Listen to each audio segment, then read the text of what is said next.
As we know, auto-archiving will only be able to create new archives if there is enough disk space on the drive that holds the archives. To this end, it is recommended practice to have at least 2 empty archives. Creating these 2 empty archives serves 2 purposes. One, if the disk space is full, you can continue archiving in the empty archives as the disk space is pre-allocated, which minimizes fragmentation. Secondly, it serves as an indication for low disk space if you see the spare archives being used. Now let's see how we can create these empty archives. So to do that, let's go to our Pi System Management Tools and select Archives under Operations. Then we click on this button to create the new archive. So first, let's give it a name. You can call it as spare 1.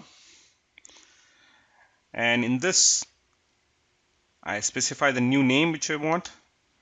I am specified it's going to be a single archive. And also I have chosen the default option which says clone primary archive fixed size. By this, I'm going to create a new archive called spare 1, which has the same size as the primary archive. Now I can say OK.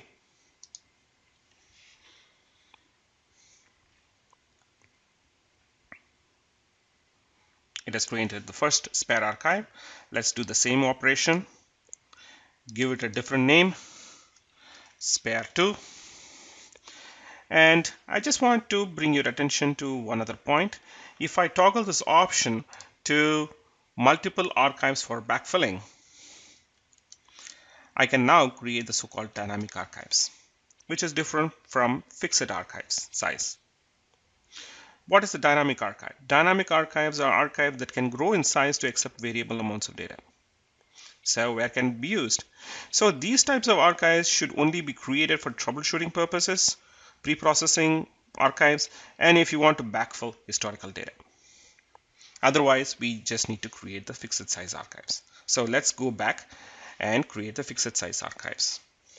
So yet again, I have chosen the single archive option. I have given it a name, and I have chosen the default option to create the archive with the same size as that of the primary archive.